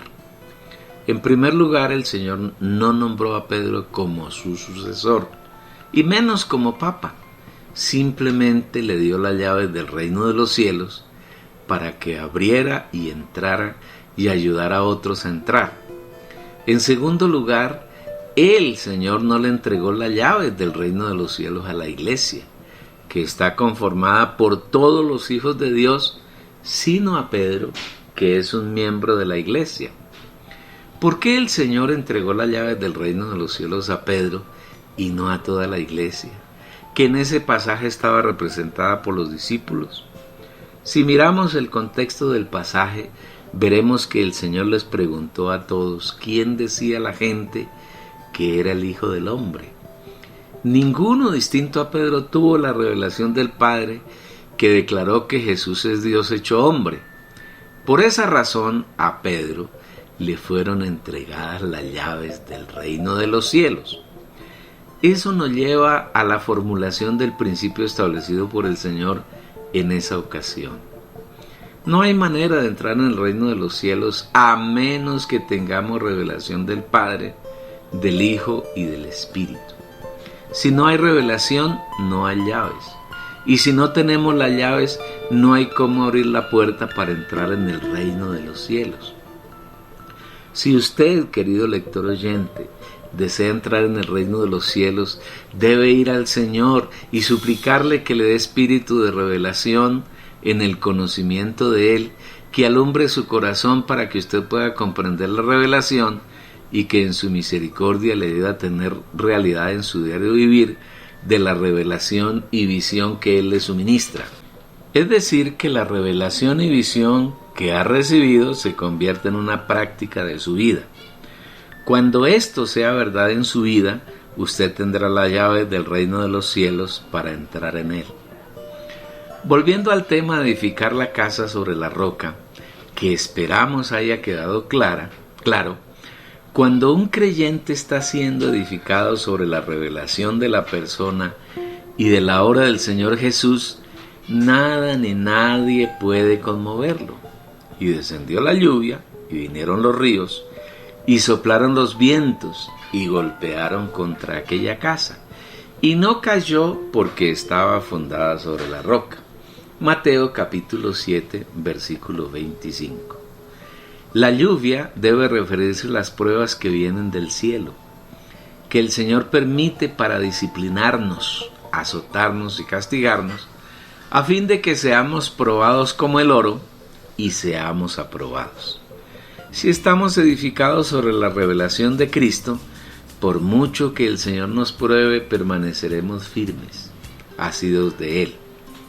El Señor dice que Él hace llover sobre justos y sobre injustos, para que seáis hijos de vuestro Padre que está en los cielos, que hace salir su sol sobre malos y buenos, y que hace llover sobre justos e injustos. Mateo capítulo 5, versículo 45.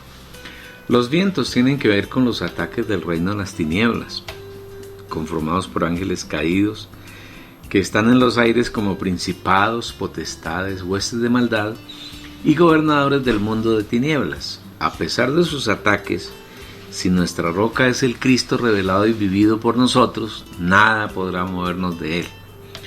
Los ríos tienen que ver igualmente con el reino de las tinieblas, principalmente por ejércitos de maldad, los demonios y los hombres que son uno con Satanás, que no han sido salvos, entre ellos también los que ostentan los poderes gubernamentales de la tierra. Si somos hombres prudentes que estamos sobreedificando con oro, plata y piedras preciosas, es decir, sobre la persona de Cristo revelada y vivida en nosotros, ni las pruebas del Señor ni los ataques de Satanás y su reino nos conmoverán. Y observe con cuidado que todo esto consiste simplemente en oír las palabras de Dios y hacerlas. Todo aquel, pues, que oye estas palabras mías y las pone por obras. Mateo capítulo 7, versículo 24. No obstante, existe la otra cara de la moneda, la otra orilla del río, que es el hombre insensato. Pero todo el que oye estas palabras mías y no las pone por obras, será semejante a un hombre insensato, que edificó su casa sobre la arena, y descendió la lluvia, y vinieron los ríos, y soplaron los vientos, y golpearon contra aquella casa, y cayó, y grande fue su ruina. Mateo 7, 26 y 27.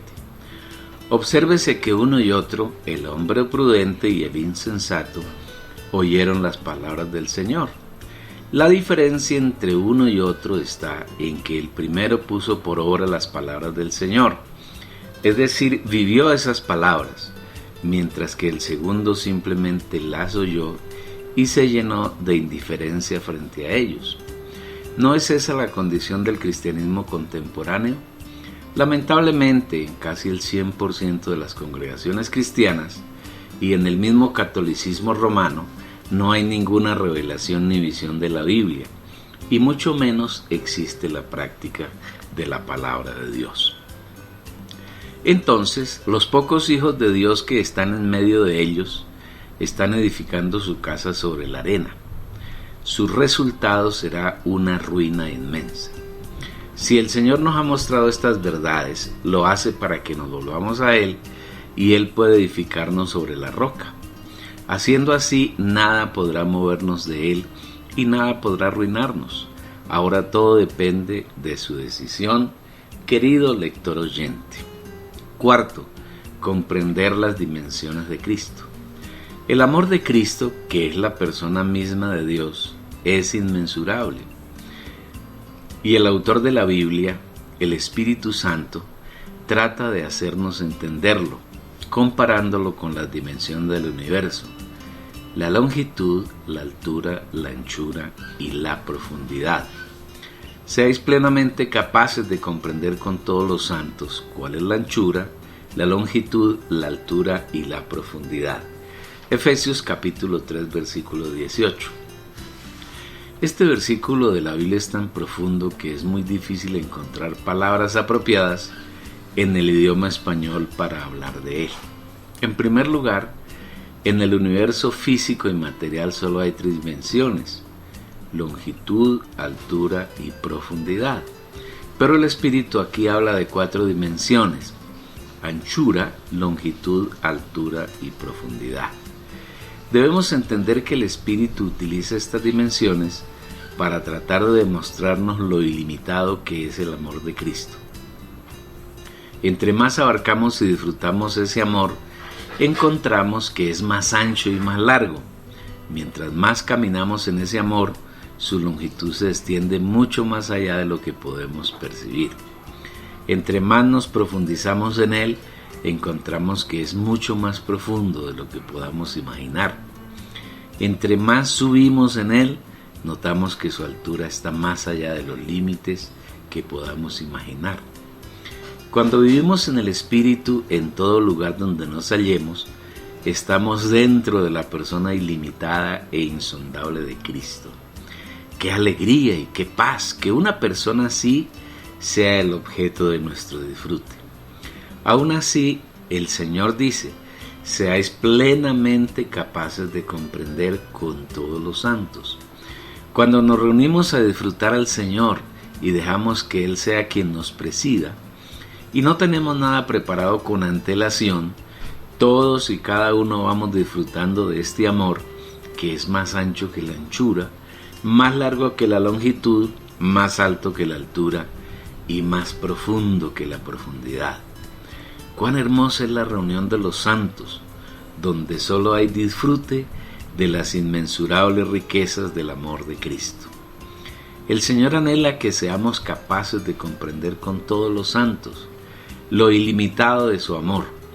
Cuando estamos reunidos, así sea solamente con un hermano, nuestra intención debe ser la de disfrutar de sus insondables riquezas, de tal manera que Él sea agradado y nosotros alcancemos su profundo placer al disfrutar de su amor.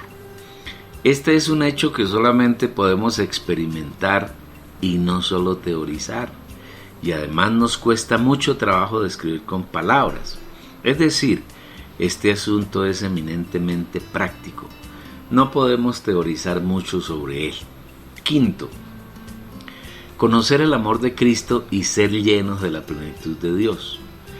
Dios está interesado en las tres partes del ser del hombre, y así como desea que el espíritu de sus hijos sea plenamente fortalecido con las riquezas de su gloria, desea que nuestro cuerpo sea transfigurado en un cuerpo espiritual, hecho que se hará realidad en la venida del Señor Jesús. Además, el Señor tiene como propósito transformar nuestra alma, llenándola con sus riquezas que están en la gracia. Y para ello es necesario que, siendo fortalecido nuestro hombre interior, podamos comprender con los hermanos las dimensiones del amor de Cristo.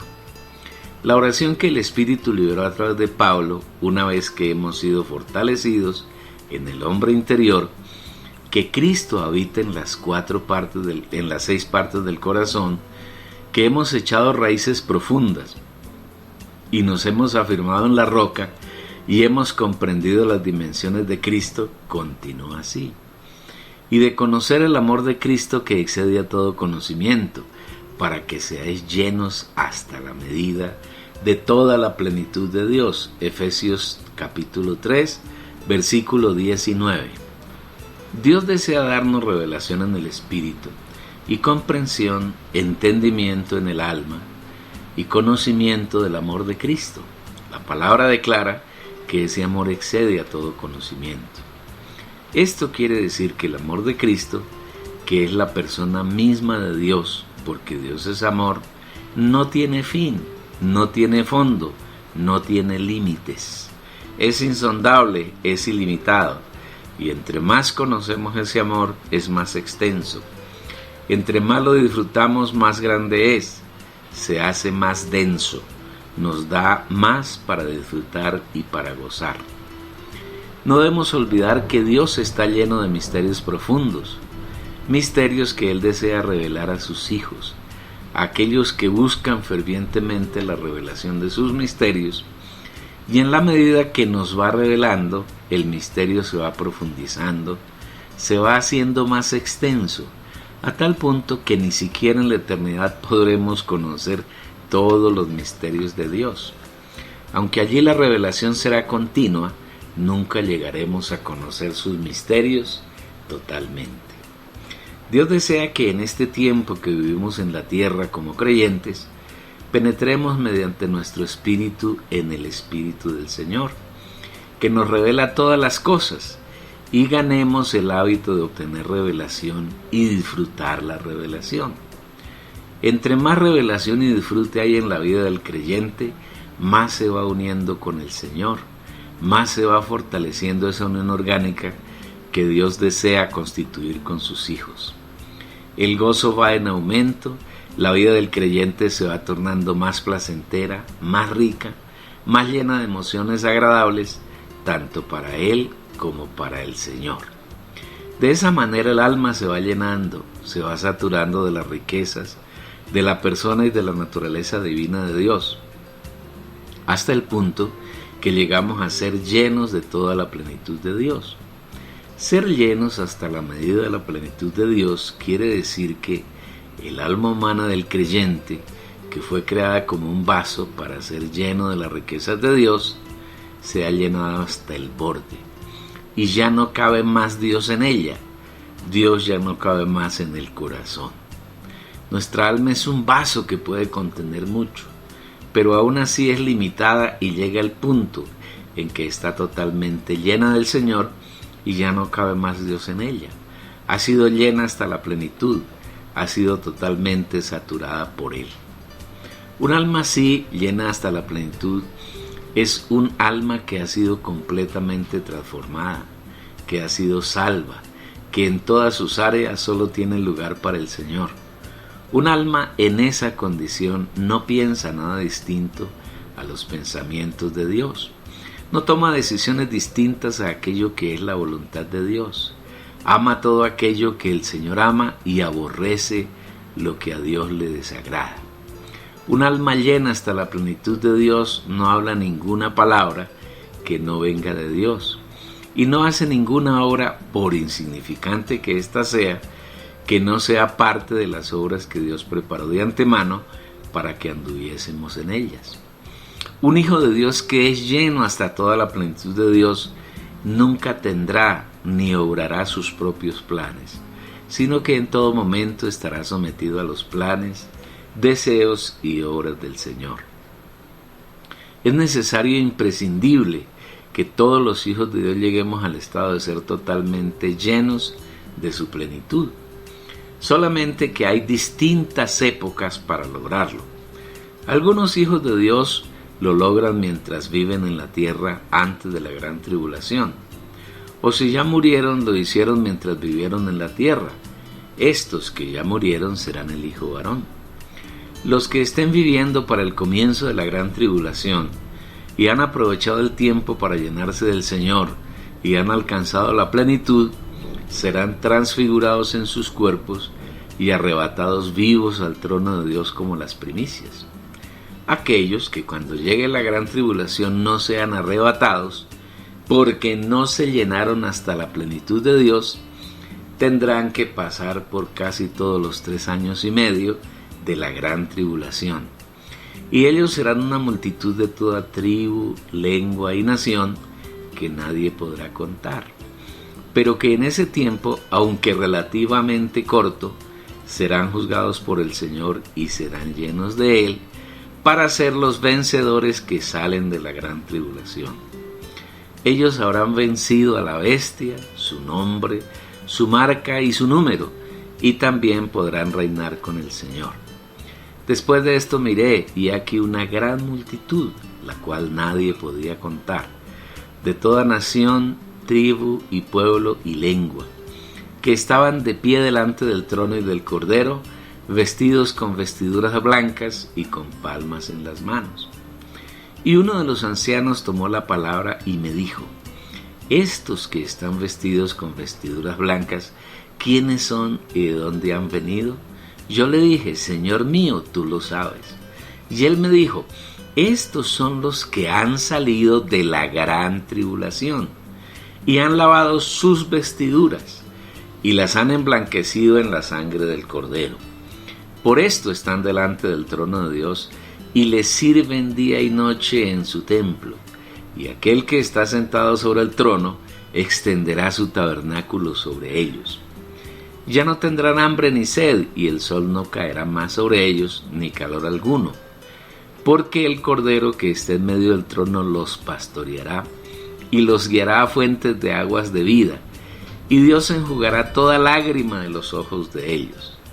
Vi también como un mar de vidrio mezclado con fuego, y a los que habían salido victoriosos sobre la bestia, y su imagen y el número de su nombre, en pie sobre el mar de vidrio con las arpas de Dios. Y cantan el cántico de Moisés, esclavo de Dios, y el cántico del Cordero, diciendo: grandes y maravillosas son tus obras, Señor Dios Todopoderoso. Justos y verdaderos son tus caminos, Rey de las naciones. ¿Quién no te temerá, oh Señor, y glorificará tu nombre? Pues solo tú eres santo. Por lo cual todas las naciones vendrán y te adorarán delante de ti, porque tus juicios se han manifestado. Apocalipsis capítulo 7, versículos 9, 13 al 17 y capítulo 15, versículos 2 al 4. Usted puede ver, apreciado lector oyente, que es una multitud tan grande que no es posible contarla.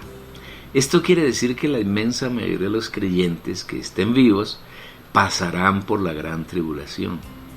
En otras palabras, no hay el arrebatamiento pretribulacionista, ni medio tribulacionista, ni post-tribulacionista de toda la iglesia que plantean los teólogos del cristianismo, sino que el arrebatamiento tiene varias etapas.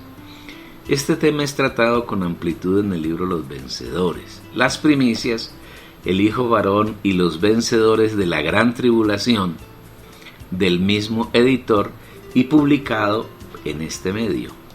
De otro lado, aquellos que durante su vida no fueron transformados, es decir, no alcanzaron a ser llenos de la plenitud de las riquezas de Cristo en sus almas, tendrán 1000 años para alcanzarlo.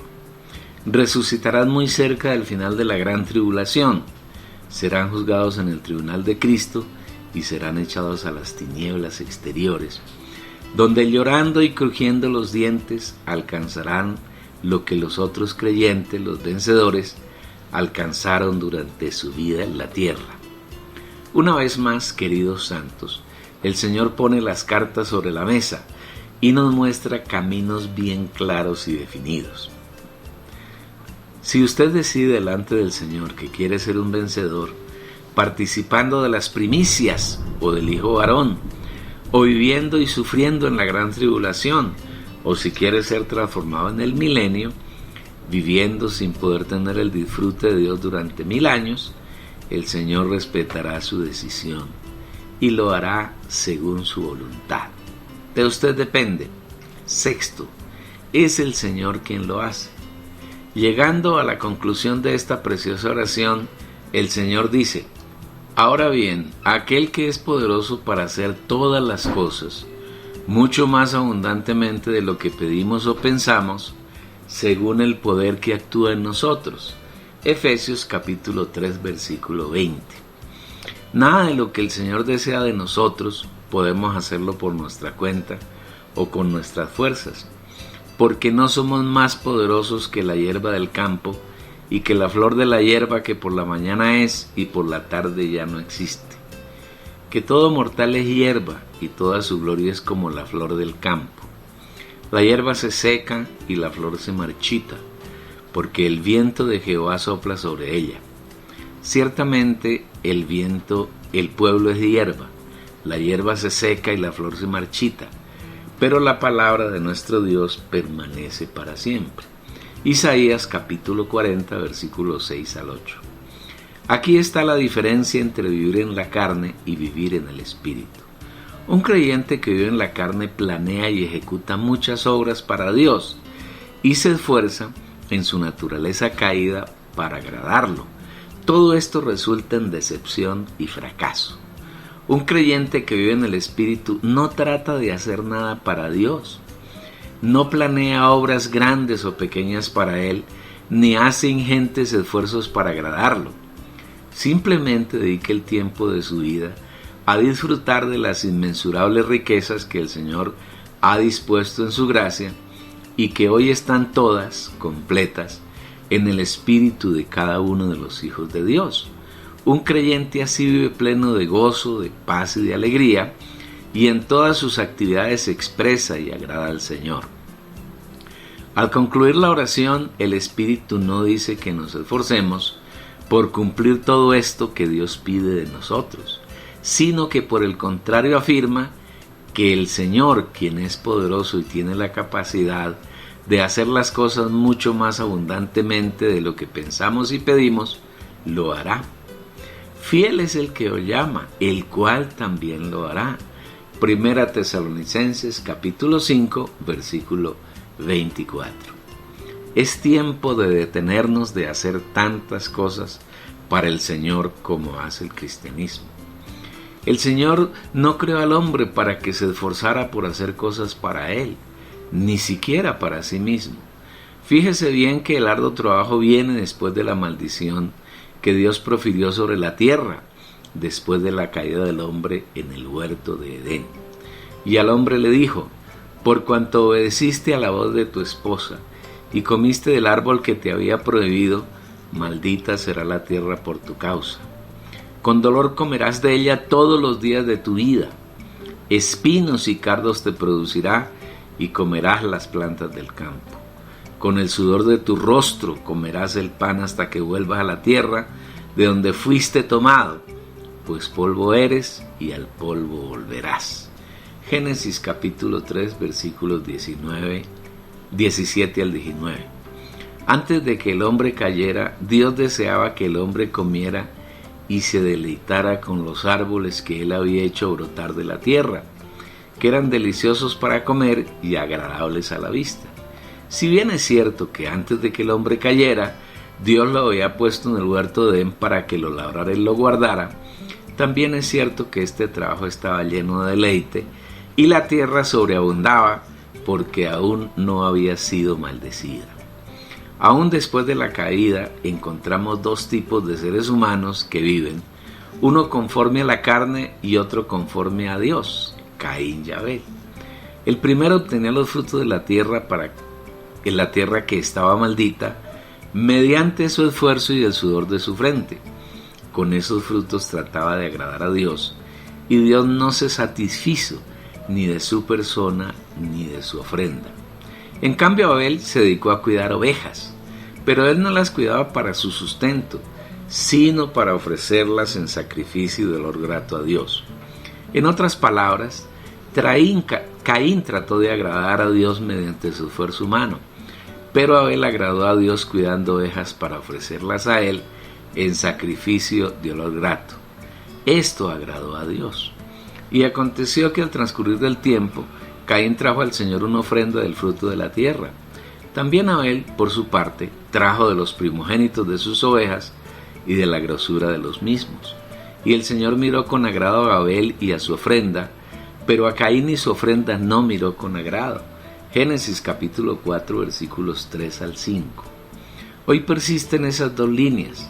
La línea de Caín está conformada por los incrédulos que, engañados por Satanás, viven en alguna religión, practicando un sinnúmero de ritos, convencidos de que con ellos agradan a Dios. Igualmente está conformada esa línea por los creyentes y los falsos creyentes, también engañados por Satanás, que hacen tantos esfuerzos, que practican tantas cosas, que ejecutan tantas obras poderosas, convencidos de que eso agrada al Señor, y no se dan cuenta de que todas esas cosas son abominables y profundamente desagradables para el Señor. Esta línea pertenece al árbol de la ciencia del bien y del mal y tiene como resultado la muerte. Su fin es el lago de fuego o las tinieblas de afuera con lloro y crujir de dientes. La otra línea, la de Abel, conformada por una pequeña minoría de creyentes, son aquellos que no hacemos ningún esfuerzo por hacer obras que agradan al Señor, sino que simplemente de manera íntima y secreta nos dedicamos a disfrutar al Señor. Abrimos nuestro ser para que Él nos llene cada día de todo lo que es, tiene y ha logrado. Estos hijos de Dios logran la conclusión de la oración liberada por el Espíritu Santo a través de nuestro hermano Pablo. A Él sea gloria en la Iglesia y en Cristo Jesús por todas las generaciones, por los siglos de los siglos. Amén. Efesios capítulo 3 versículo 21. Séptimo, el Señor es glorificado. Vivir de esta manera en un continuo disfrute de la gracia del Señor, que contiene todas las riquezas que Él ha depositado en nuestro espíritu, glorifica al Señor, y esa glorificación dura por todas las edades, por los siglos de los siglos. Glorificar al Señor no es gritar ¡Gloria al Señor! No es lo que hacen algunos líderes del cristianismo que gritan ¡A su nombre! Y la congregación responde ¡Gloria! Esos son vanas repeticiones que ofenden y deshonran al Señor. Esa es la línea de Caín. Eso tiene como resultado la muerte. Glorificar al Señor es permitir que Él nos llene disfrutando sus riquezas y permitiendo que Él se exprese su esencia, sus virtudes y su obra de redención a través de nosotros. Esta es la línea de la vida eterna y tiene como resultado que seamos vencedores, reinemos con Él en el reino de los cielos, el reino milenario, y al final de este vivamos en la Nueva Jerusalén por la eternidad. Que en nuestro diario vivir podamos glorificar al Señor. Aquí concluimos la lectura de este capítulo 5 del libro La Oración. Le recomendamos que no deje de ver o oír el siguiente capítulo, el 6. El Señor sigue liberando tantas riquezas y tanta revelación para nuestro disfrute. Asimismo, quisiéramos invitarte para que te suscribas y hagas clic en la campanita. Así te mantendremos informado de todas las novedades del canal, que semanalmente son muchas novedades. Igualmente te invitamos para que hagas un comentario, te invitamos para que leas el libro ¿Cuál iglesia? Libro muy interesante donde el Señor quiere mostrarnos cómo Satanás ha engañado a los cristianos haciendo miles y hasta millones de iglesias en toda la tierra. La iglesia del Señor es una y única y tiene unas particularidades y características muy especiales, y a través de este libro el Señor quiere mostrarle al lector oyente la verdadera iglesia para que usted pueda vivirla, no siguiendo a un hermano ni a un ministerio, siguiendo al Señor. Igualmente quisiéramos recordarte que esta revelación que hasta hoy nos ha dado el Señor la hemos agrupado en 5 libros. El primero lo hemos llamado La degradación de la iglesia en 2 tomos. Lo hemos publicado ya. El segundo libro se llama El reino de Dios y el reino de los cielos, también en 2 tomos y publicado aquí en YouTube. Un tercer libro se llama Los vencedores, las primicias, el hijo varón y los vencedores de la gran tribulación, también publicado. Un cuarto libro, La oración, que este capítulo es parte de ese libro, también podemos decir que está publicado. Y el libro del que ya hablamos, que es el ¿Cuál iglesia? Es muy interesante que ustedes, amados lectores oyentes, lean estos libros, los conviertan en su revelación y que a partir de ella ustedes obtengan más revelación, disfruten al Señor, ganen todas sus riquezas y sean vencedores y participen de la realidad, de la manifestación del reino de los cielos, que son las bodas del Cordero, o el reino milenario. Igualmente quisiéramos que tú compartieras con tus familiares, con tus amigos. Esta es una palabra que está abierta para todos aquellos que quieran. Entonces toma los links de cada uno de los videos, o si quieres por grupos, también están por grupos, de acuerdo a cada libro, y envíalos a tus familiares y amigos, para que ellos crezcan y todos podamos ser vencedores. Mire, una gran bofetada para Satanás y una extraordinaria gloria para el Señor sería que todos sus hijos, oigamos bien, todos aquellos que el Señor escogió antes de la fundación del mundo, lográramos ser vencedores y reinar con el Señor en el reino milenario. ¡Qué alegría le daríamos a nuestro amado Dios!